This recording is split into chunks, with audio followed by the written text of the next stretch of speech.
alunas, tudo bem? Espero que vocês estejam ótimos e vamos estudar. Meu nome é Claudete Jaldo e estou aqui para falar de literatura com vocês. Vocês sabem que a literatura, dentro de um período, né, ela tem as obras que, de acordo com o período, com as ideias do momento, os artistas, os literários, todos eles trabalham nessa função. Então, nós vamos falar aqui com vocês começando na Idade Média. Então, vou falar com vocês sobre o trovadorismo, né? O que é isso, trovadorismo?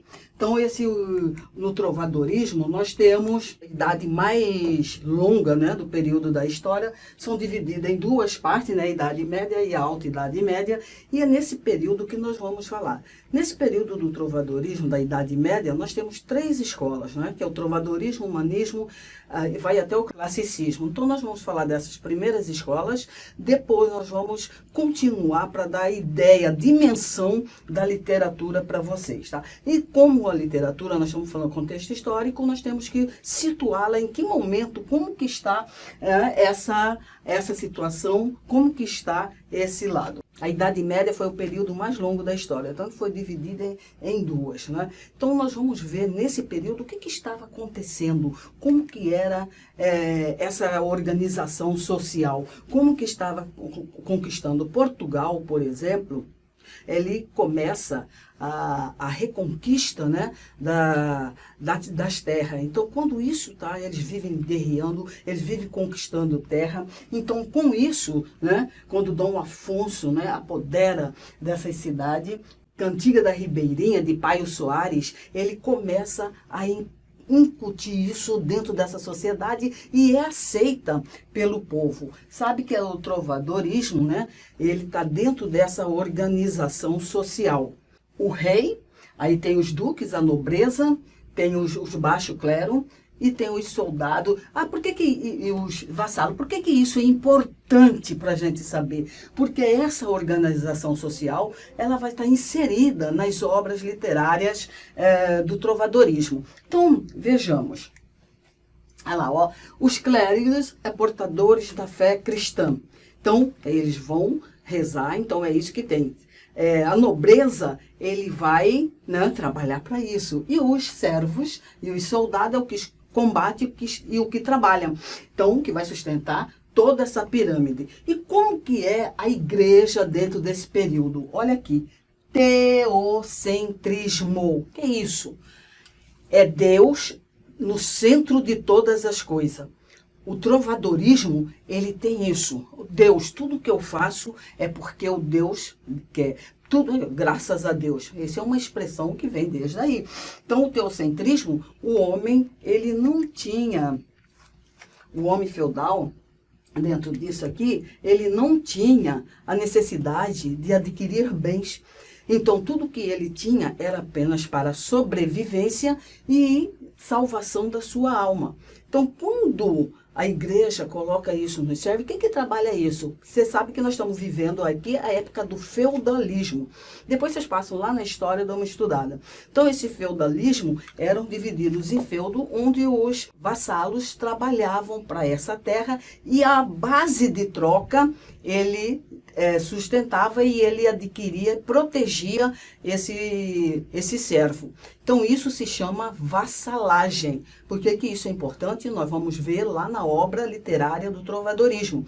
Então, essa vassalagem era a troca de favores que se tinha e onde eles trabalhavam a terra para os cleros, para os nobres e para o rei. Tá? Então, teocentrismo, Deus acima de tudo, no centro do universo. Olha aqui, no contexto histórico também temos a igreja. A igreja é responsável pela salvação da alma. Então, tudo que a igreja determinava, ela tinha os valores morais, éticos e religiosos, que toda a sociedade cristã tinha que entender. Então, as culturas, aqui, ó, evitando a cultura grega e latina. Preste atenção que isso daí nós vamos depois retomar isso, né?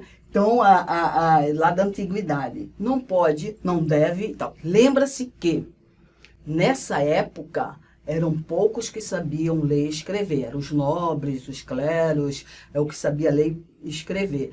Quem escrevia, né? Quem escrevia Quem escrevia essas obras chamava-se de trovador, né? Que vem da França, né? Trovador, que quer dizer trovador. Trovas, né? O que era trova? Achar. O que era achar? Achar o tom, achar o jeito da sua composição para que isso seja feito no palácio, né? E na comunidade popular, porque o trovadorismo é bem popular. Então vamos ver aqui a produção literária, como que era. Ali, ó, dá uma olhada. Época medieval tem duas divisões, tá? Na primeira produção, nós temos poesia, prosa e teatro. Eram os que mais destacavam nessa época. Na primeira época medieval, né, nós temos trovadorismo com as cantigas. Aí na prosa nós temos novelas de cavalaria. Peças simples religiosas.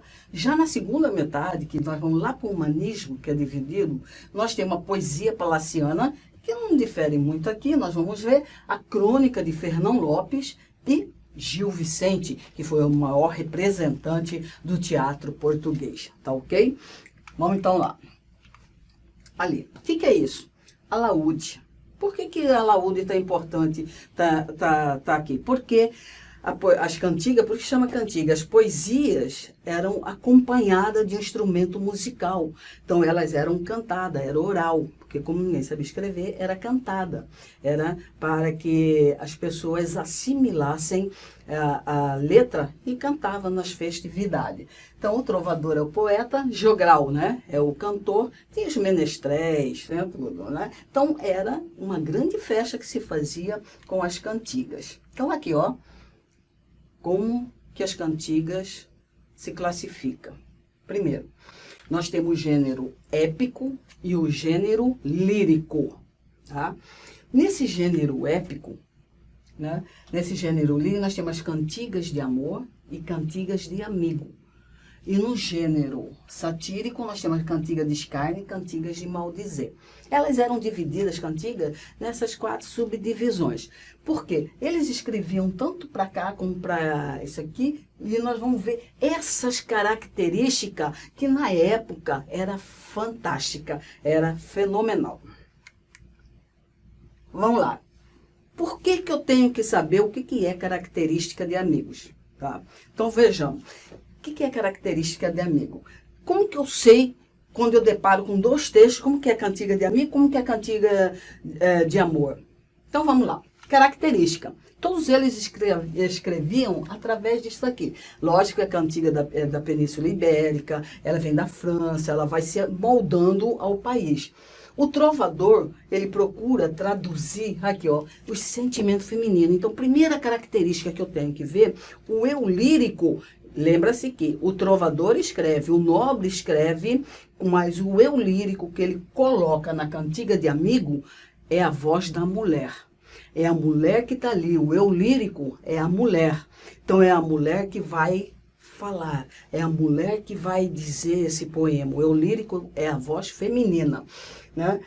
A palavra amigo aí não significa hoje como é amigo, né? Amigo aí é namorado, ou é amado, namorado, tá aí. Essa mulher, ela confidencia os seus segredos, os seus sentimentos, ou à natureza, ou à mãe, ou a uma amiga. Né? Por que tem essa história aqui? Ele fala que a vida no campo, nas aldeias, porque é uma canção popular. Ela está inserida dentro dessas aldeias. Aí você vai me perguntar, tá, mas por que isso aí tem que ver? Lembra que nós falamos, né? Tem as guerras. Quando tem as guerras, os homens iam para a guerra. Os homens saíam das suas aldeias, guerreavam sempre. E a mulher, ela ficava doída, ela ficava sozinha. Então, como que ela, onde que está o amado dela? Para onde que foi? Então, a história é trazida para cá dessa forma de poesia, de cantiga. Então, a mulher sofria pelo amor do seu amado.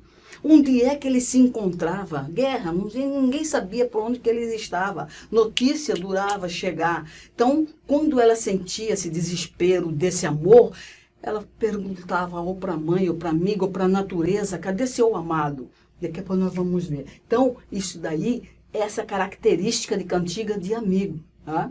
Então, quando ela confidencia isso, Lembra? Então, é a guerra, a história, tá? Os homens indo para a guerra, tem as cruzadas, tem, se você assistir esses filmes das cruzadas, tudo tá baseado mais ou menos nessa intenção do trovadorismo, né? Já a cantiga aqui, ó. Vamos dar uma olhada aqui. Ai, flores do verde pino, se saberdes novas do meu amigo, ai, Deus é o é. Ave, o que é isso? É inglês? Não. É português, é galego-português, o início da língua portuguesa. Se saberdes nova do meu amado, ah, Deus é o é. Se saberdes nova do meu amigo, aquele mentiu e que pôs comigo, onde que ele está, né? Onde ele se encontra? Então, ela começa a perguntar aqui, ó, ai, flores do verde pino, tá falando com quem? Com a natureza. Ela está se colocando à disposição. Onde que ele está, o meu amado? Ele partiu, ele tá longe de mim. Onde que está? Ai, Deus, será que ele voltará cedo? Então, isso é a cantiga de amigo. Ah, olha, a cantiga de amigo tem outra característica muito importante que você tem que dar uma olhada. Aqui, ó, nós temos o paralelismo e o refrão, né? Veja bem, ai, flores do verde pinho, se saberdes nova do meu amado, ai, Deus é ou não é. Ai, flores do verde ramo, se saberdes nova do meu amado, é. Olha só a diferença entre paralelismo e refrão. Né?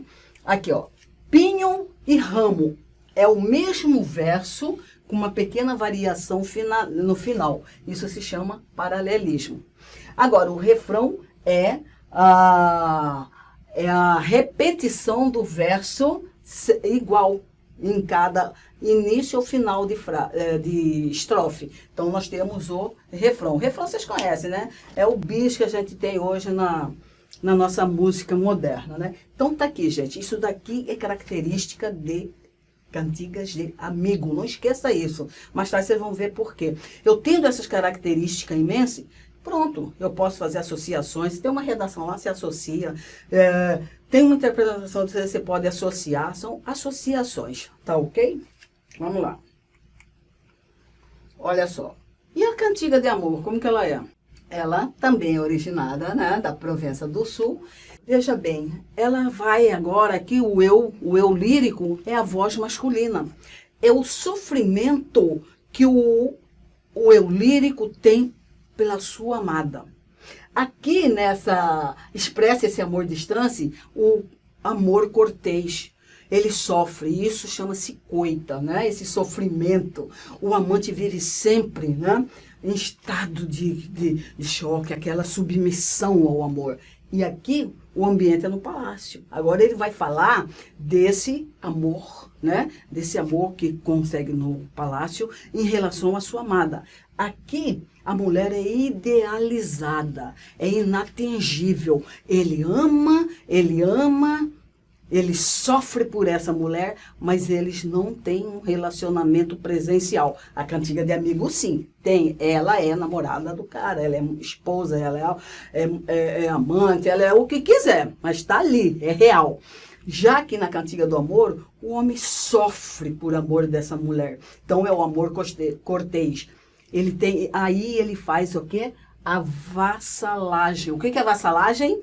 Como que era lá na história? O vassalo trabalha, ele serve o seu senhor, né? E essa troca se chama vassalagem. Em compensação, ele tem, né, a proteção desse senhor. Ele traz essa ideia da história, do real, e vem, né?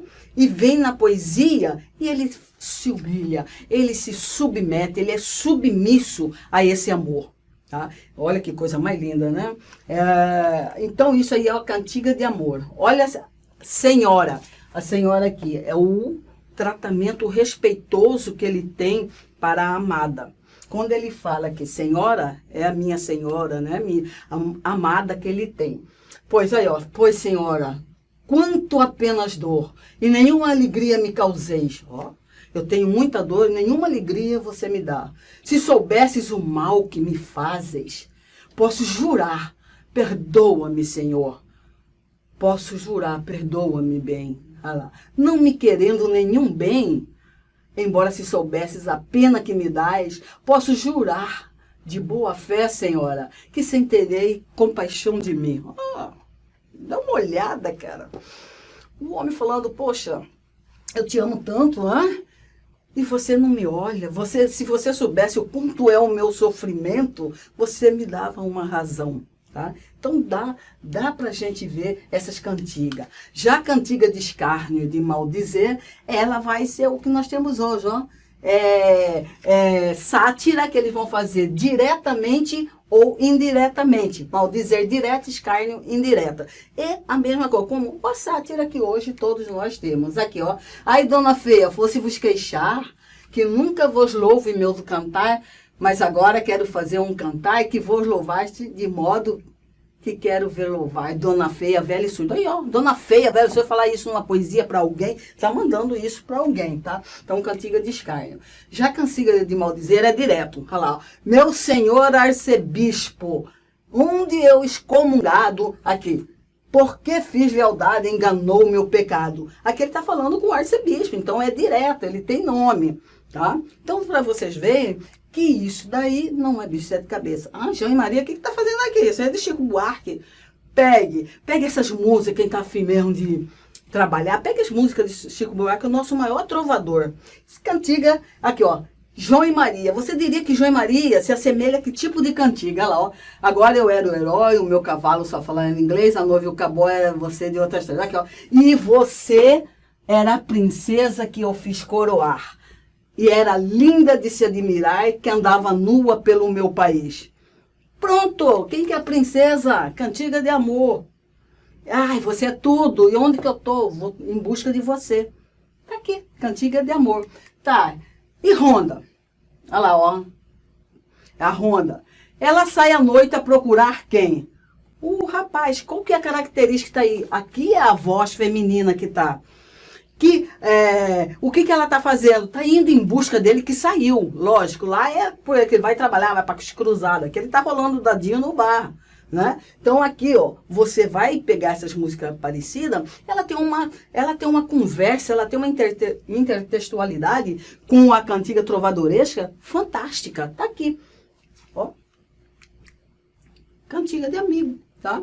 Então, não tem erro. As modernas também têm inspiração na cantiga trovadoresca. Pode notar, pega aí, vai lá, pesquisa essas músicas modernas e faz essa comparação. Aqui, ó, o Gabriel Pensador. A criminalidade toma conta da cidade, a sociedade põe culpa nas autoridades. Aqui, o que é isso? Cantiga de escárnio e maldizer. Tá aqui, nas coisas modernas.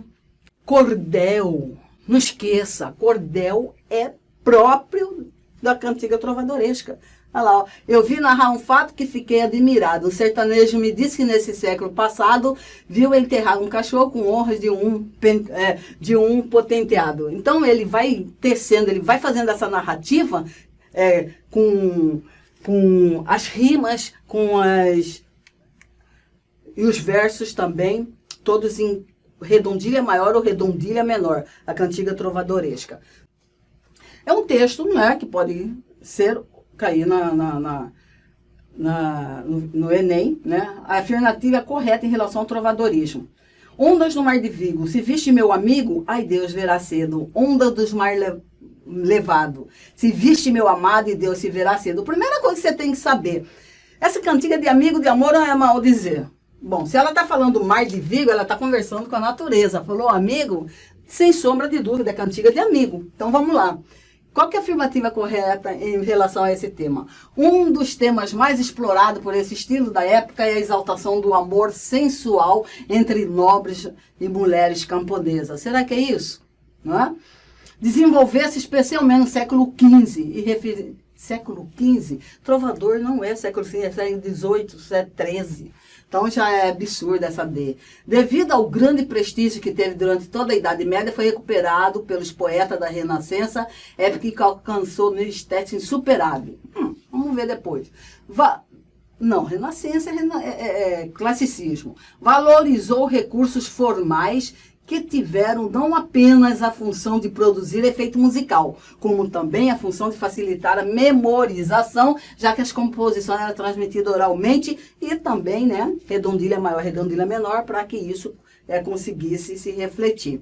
Tanto no plano temático como no plano expressivo, existiria algo sob a influência de padrões grego, latim, mentira, né? O trovadorismo esqueceu a antiguidade, então, absurdo. Então, isso aqui só pode ser a questão de. Olhou? Então, vamos lá, viu como é fácil? Aí, ó. Então, nós estamos aqui, você dá uma olhada na história, corre na história, e na próxima aula a gente vai continuar falando dessa Idade Média, mas o humanismo, tá? Dá uma olhada no que é teocentrismo para você entender. Tá? Até a próxima aula. Tchau, tchau.